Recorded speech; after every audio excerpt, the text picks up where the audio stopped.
Hi guys, welcome back to my channel with another video. तो यार आ चुका हूँ एक और नई वीडियो के साथ वापस। देखिए ये वीडियो आपके लिए काफ़ी इंपॉर्टेंट हो सकती है। जो आगामी एग्ज़ाम आपका वन आरक्षी का एग्ज़ाम है, फॉरेस्टर का जो एग्ज़ाम होने वाला है।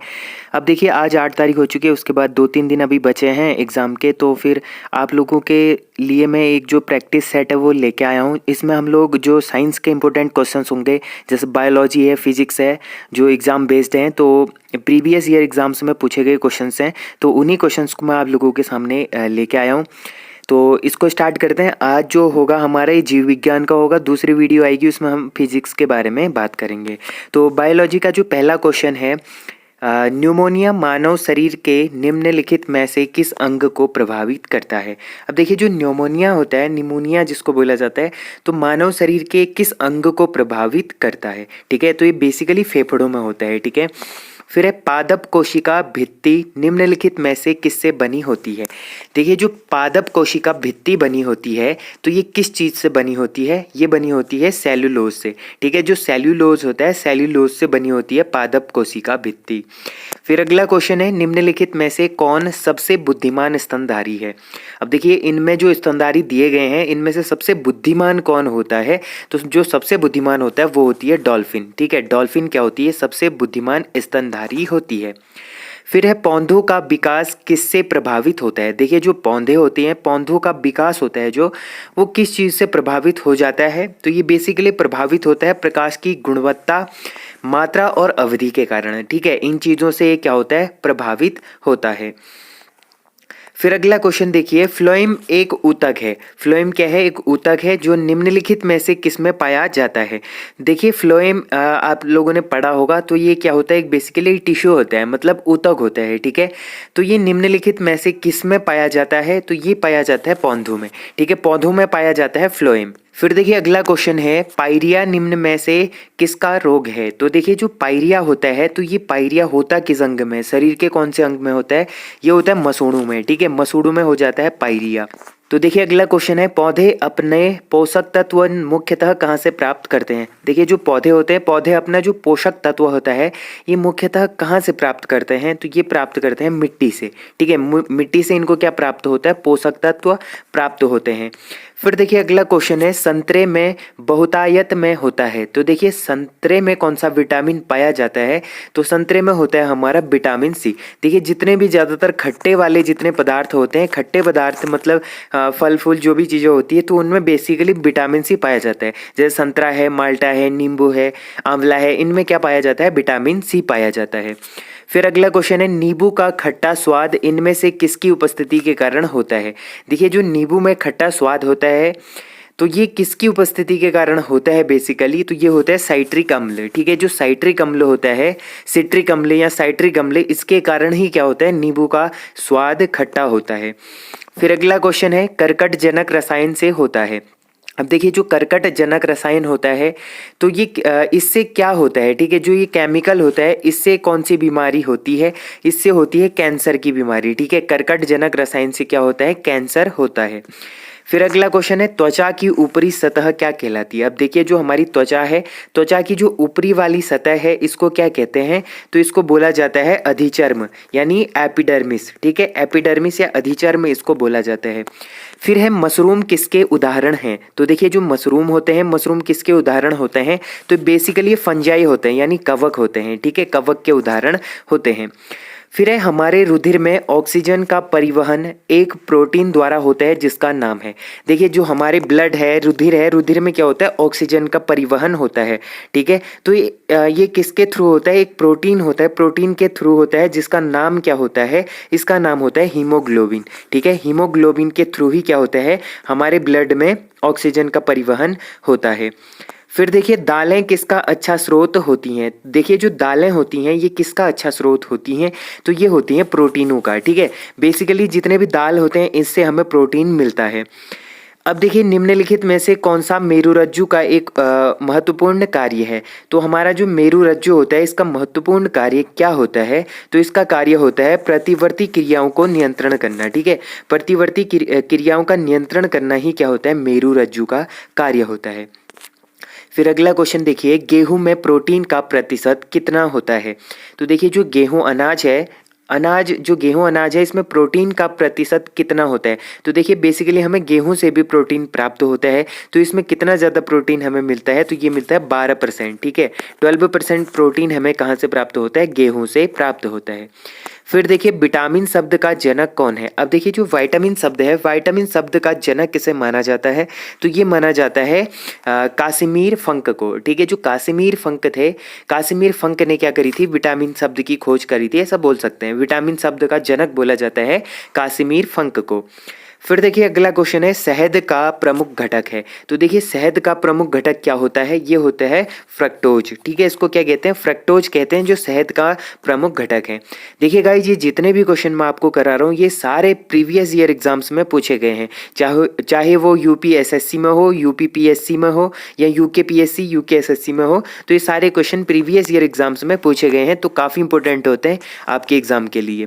फिर देखिए केसर के लिए पौधे का कौन सा भाग उपयोग में लाया जाता है। तो देखिए जो केसर होता है आपको पता होगा ये काफ़ी महंगा होता है, 2 से 3 लाख रुपए केजी पर केजी इसको बेचा जाता है। ठीक है, 2 से 3 लाख रुपए किलो के हिसाब से हमको ये देखने को मिलता है, क्योंकि ये काफ़ी दुर्लभ होता है और इसको उगाने में 2 से 3 साल लग जाते हैं। काफ़ी ज़्यादा फूल से फिर छोटी छोटी 1-2-3 ऐसे वो निकलती है फूल, तो उससे हमें ये केसर प्राप्त होता है, तो काफ़ी महंगा होता है।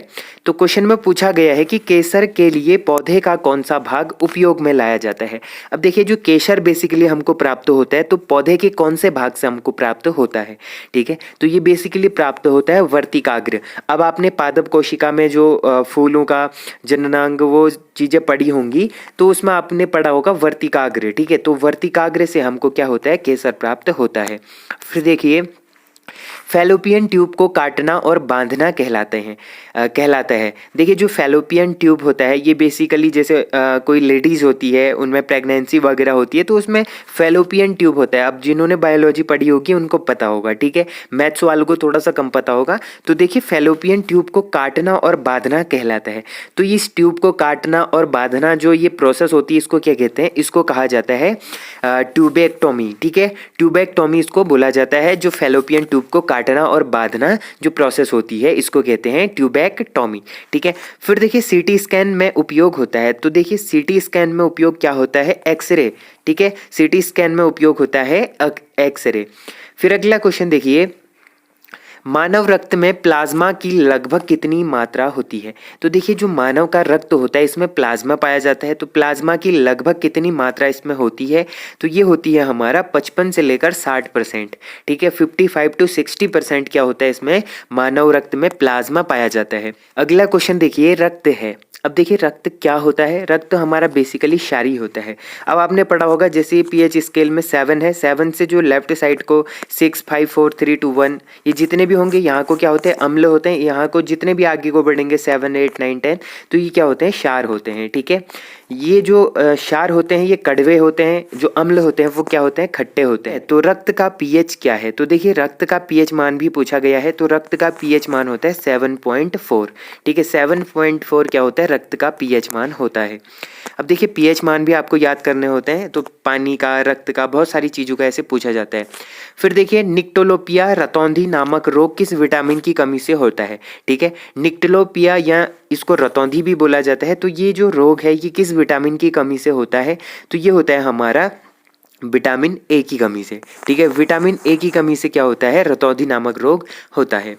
फिर देखिए स्कर्वी रोग किस विटामिन की कमी के कारण होता है, तो देखिए स्कर्वी जो रोग है ये होता है हमारा विटामिन सी की कमी से। अब जिसको स्कर्वी रोग हो जाता है उसको विटामिन सी लेना चाहिए, मतलब खट्टे पदार्थ हो गया, ये सारी चीज़ें लेनी चाहिए। ठीक है, फिर देखिए जिसमें एक व्यक्ति किसी विशेष रंग की पहचान करने में विफल होता है उस रोग को कहा जाता है। अब देखिए किसी व्यक्ति को एक रंग की पहचान, कोई विशेष रंग होता है उसकी पहचान करने में क्या होता है, कठिनाई होती है, वो विफल रहता है, तो उस रोग को क्या कहा जाता है, बेसिकली कलर विजन से रिलेटेड है। तो इस रोग को क्या बोला जाता है, इसको बोला जाता है वर्णांधता। ठीक है, वर्ण में जो अंधता होती है, हमें अंधापन जो हमें होता है वर्णों को देखने में, उसको बोला जाता है वर्णांधता। ठीक है, अब ये वर्ड सुन के आपको देखने में पता चल रहा होगा कि वर्णांधता मतलब वर्णों में, वर्ण जो कलर होते हैं उसमें अंधता मतलब अंधापन आ रहा है ना, तो ऐसे भी आप लोग कर सकते हैं। फिर देखिए रक्त कैंसर को कहा जाता है, तो जो रक्त कैंसर होता है, ब्लड कैंसर, इसको क्या कहा जाता है? इसको बोला जाता है ल्यूकीमिया। ठीक है, ल्यूकीमिया बोला जाता है ब्लड कैंसर को। सबसे बड़ी अंतःस्रावी ग्रंथि है, तो जो सबसे बड़ी अंतःस्रावी ग्रंथि होती है ये होती है हमारी अवटु ग्रंथि। ठीक है, अवटु ग्रंथि क्या होती है? सबसे बड़ी अंतःस्रावी ग्रंथि होती है। फिर देखिए अगला क्वेश्चन है, जीव की आंतरिक संरचना का अध्ययन करने वाला शास्त्र कहलाता है। तो देखिए जो जीव की आंतरिक संरचना का अध्ययन करने वाला शास्त्र होता है इसको क्या कहा जाता है? इसको बोला जाता है शरीर रचना विज्ञान। ठीक है, शरीर रचना विज्ञान इसको बोला जाता है, जो क्या करता है? जीव की आंतरिक संरचना का अध्ययन करता है। फिर देखिए ऑर्थोपेडिस्ट जिस प्रकार हड्डियों से संबंधित है उसी प्रकार किरोपडिस्ट किससे संबंधित है? अब देखिए जो ऑर्थोपेडिस्ट है, ऑर्थोपेडिस्ट किससे रिलेटेड है? हड्डियों से रिलेटेड है।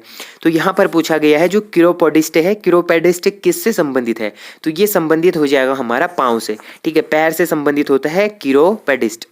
फिर अगला क्वेश्चन है, विज्ञान की कौन सी शाखा ट्यूमर के बारे में बताती है? अब देखिए विज्ञान की ऐसी कौन सी शाखा है, कौन सी ऐसी ब्रांच है जो किसके बारे में बताती है? ट्यूमर के बारे में बताती है। तो ट्यूमर के बारे में बताती है ऑन्कोलॉजी। ठीक है, जो ऑन्कोलॉजी है ये क्या बताती है? ट्यूमर के बारे में हमको बताती है। तो ऑप्शन सी यहाँ पर राइट आंसर इसका हो जाएगा।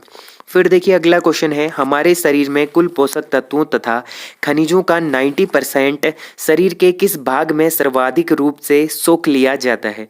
तो किस अंग में, मतलब किस भाग में सर्वाधिक रूप से सोख लिया जाता है? तो ये सोख लिया जाता है छोटी अंतड़ी, छोटी आंत होती है, जो छोटी अंतड़ी होती है यहाँ पर सोख लिया जाता है। देखिए हमारे शरीर में जितना भी पोषक तत्व होता है, खनिज होते हैं, इनका जो 90% होता है ये शरीर के जो छोटी अंतड़ी होती है यहाँ पर सोख लिया जाता है। फिर है, निम्नलिखित में से कौन सा विकल्प शरीर का सबसे बड़ा आंतरिक अंग है? तो कौन सा ऐसा विकल्प है जो शरीर का सबसे बड़ा आंतरिक अंग है? तो ये हो जाएगा हमारा जिगर। ठीक है, जो जिगर है ये क्या है? शरीर का सबसे बड़ा यंत्र है। ठीक है, फिर देखिए अगला क्वेश्चन है, मानव शरीर संरचना में कौन सी दूसरी सबसे बड़ी ग्रंथि होती है? तो मानव शरीर संरचना में कौन सी दूसरी सबसे बड़ी ग्रंथि होती है? तो ये होती है हमारी अग्नाशय। ठीक है, सबसे बड़ा कौन सा होता है? यकृत होता है, उसके बाद होता है अग्नाशय। फिर अगला क्वेश्चन देखिए, निम्नलिखित में से कौन सा तंत्रिका फाइबर से बना है जो प्रतिबिंब क्रियाओं में मध्यस्थता करता है और जो मस्तिष्क को आवेगों का आदान प्रदान करता है? तो ये कौन करता है? ये करता है मेरुदंड। ठीक है, फिर अगला क्वेश्चन है, मनुष्य में कितनी जोड़ी कपाल तंत्रिकाएं होती हैं? तो कितनी जोड़ी कपाल तंत्रिकाएं होती हैं? तो ये होती है 12 जोड़ी। ठीक है, 12 जोड़ी क्या होती है? कपाल तंत्रिकाएं होती है मानव शरीर में। फिर है, मनुष्य में कितने जोड़ी स्पाइनल तंत्रिकाएं होती हैं? तो स्पाइनल तंत्रिकाएं कितनी होती है? तो ये होती है हमारी 31। ठीक है, 31 क्या होती है? स्पाइनल तंत्रिकाएं होती हैं। फिर है, हमारा शरीर डैश पीएच सीमा रेंज के भीतर काम करता है। तो जो हमारी बॉडी है वो किस पीएच सीमा के अंतर्गत काम करती है? तो ये करती है हमारा 7 से लेकर 7.8 के बीच में। ठीक है, कितने में करती है? ऑप्शन सी यहाँ पर राइट होगा, 7.0 से लेकर 7.8 के बीच में हमारी बॉडी काम करती है।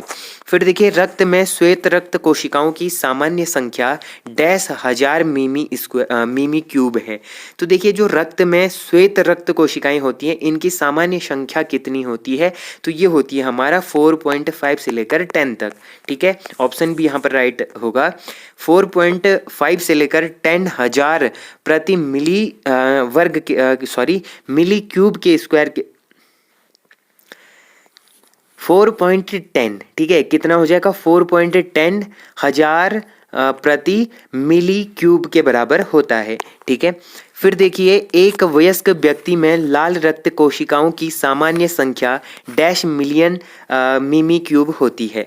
तो एक वयस्क व्यक्ति में लाल रक्त कोशिकाओं की सामान्य संख्या कितनी होती है? तो ये होती है 4.6 से लेकर 6.2 मिलियन प्रति मिमी क्यूब होती है। ठीक है, फिर अगला क्वेश्चन देखिए, मनुष्य में लाल रुधिराणु का जीवन काल होता है। तो मनुष्य में लाल रुधिराणु जो होते हैं इनका जीवन काल कितना होता है? तो ये होता है 120 डेज का। ठीक है, 120 दिनों का होता है। फिर है रक्त डैश के माध्यम से गुर्दे में प्रवेश करता है। रक्त किसके माध्यम से गुर्दे में प्रवेश करता है? तो ये करता है हमारा वृक्क धमनी। ठीक है, जो वृक्क धमनी होता है इसके थ्रू गुर्दे में प्रवेश करता है। फिर अगला क्वेश्चन है रक्त स्कंदन विकार किसकी कमी के कारण होता है? जो रक्त स्कंदन विकार होता है ये किसकी कमी के कारण होता है? तो ये हो जाएगा हमारा फिलोक्विनोन। ठीक है, फिलोक्विनोन के कारण होता है। फिर अगला क्वेश्चन है मानव प्लीहा में नियंत्रण करता है। देखिए, जो मानव का प्लीहा होता है इसको नियंत्रण करता है।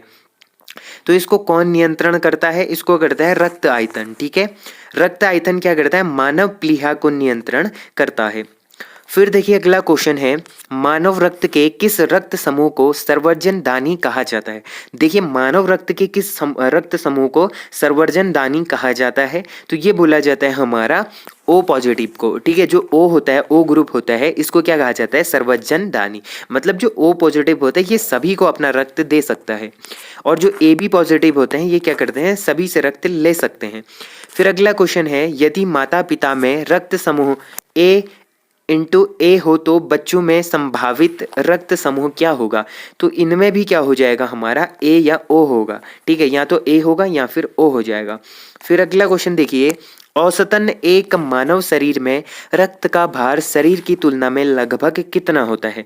तो मानव शरीर में जो रक्त का भार होता है शरीर की तुलना में लगभग कितना प्रतिशत होता है? तो ये होता है 7 to 8%। ठीक है, 7 से लेकर 8% क्या होता है? रक्त का भार होता है पूरे मानव की बॉडी के भार का।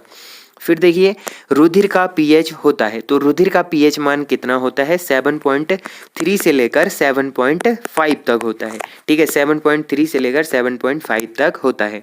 फिर देखिए अगला क्वेश्चन है निम्नलिखित में से किसकी सहायता से रक्त द्वारा ऑक्सीजन ले जाई जाती है? तो कौन सा ऐसा अंग है या फिर कौन सी चीज है जिसकी सहायता से क्या होता है? रक्त द्वारा ऑक्सीजन ले जाया जाता है। ठीक है, रक्त क्या करता है? ऑक्सीजन को ले जाता है। ठीक है, तो ये कौन सा पार्ट होता है? ये होता है हमारा लोहित कोशिकाएं। ठीक है, लोहित कोशिकाओं के द्वारा क्या होता है? ऑक्सीजन ले जाया जाता है। फिर है रक्त लाल दिखाई देने का कारण होता है।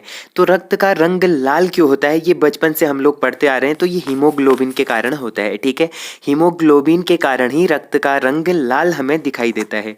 मूत्र का असामान्य घटक है, तो मूत्र का असामान्य घटक क्या होगा? ये हो जाएगा एल्ब्यूमिन। ठीक है, एल्ब्यूमिन क्या होगा? मूत्र का असामान्य घटक हो जाएगा। फिर देखिए अगला क्वेश्चन है प्रत्येक गुर्दे में बड़ी संख्या में निस्यंदन इकाइयां पाई जाती हैं जिन्हें डैश नाम से जाना जाता है। तो गुर्दे में क्या होता है? बड़ी संख्या में निस्यंदन इकाइयां पाई जाती है जिनको हम किस नाम से जानते हैं? इनको हम लोग जानते हैं नेफ्रॉन के नाम से। ठीक है, नेफ्रॉन के नाम से हम लोग इनको जानते हैं। फिर देखिए अगला क्वेश्चन है हमारे पेट में स्थित पाचक रस में मुख्य रूप से डैश होता है।